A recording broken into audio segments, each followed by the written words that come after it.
जंगल के एक शांत गांव में दो सबसे अच्छे दोस्त रहते थे। एक प्यारा सा शेर का बच्चा जिसका नाम टेंगो था, और दूसरा उतना ही प्यारा भेड़िया का बच्चा जिसका नाम वूप्स था। इम्तिहान का मौसम चल रहा था और दोनों अपने इम्तिहान की तैयारी कर रहे थे। उन्होंने तय किया कि वो रात में जागकर टेंगो के घर पर पढ़ाई करेंगे ताकि इम्तिहान में अच्छे नंबर ला सकें। रात का वक्त था, आसमान में पूरा चांद चमक रहा था और जंगल में चारों तरफ खामोशी थी। टेंगो और वूप्स अपने कमरे में किताबों के साथ बैठे थे, पढ़ाई कर रहे थे। दोनों ने लाल रंग की टी शर्ट, काले शॉर्ट्स और पीली टोपी पहन रखी थी।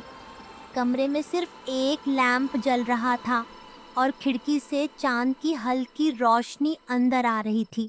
जैसे जैसे रात गहराती गई, अचानक जंगल से एक खौफनाक आवाज आई।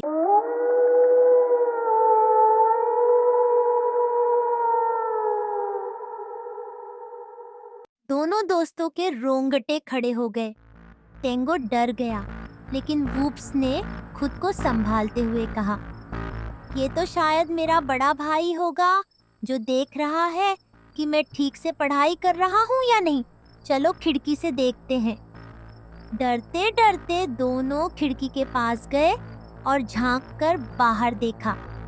जो उन्होंने देखा उससे उनकी सांसें थम गईं। वहाँ एक जलती हुई भेड़िया की खोपड़ी थी। उसकी पूरी हड्डियाँ आग में लिपटी हुई थीं।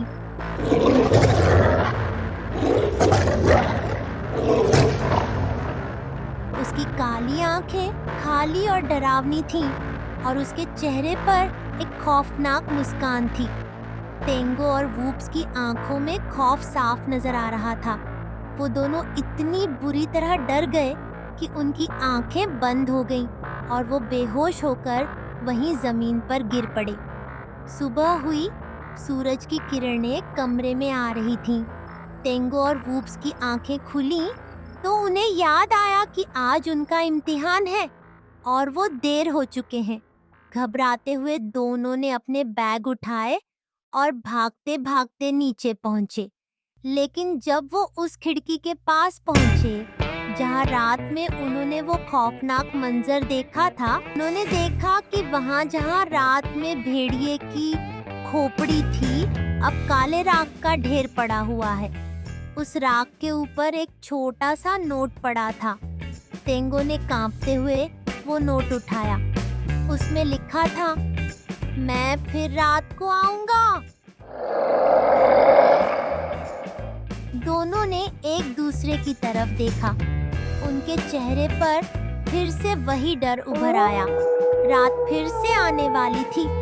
क्या होगा जब वो फिर लौटेगा?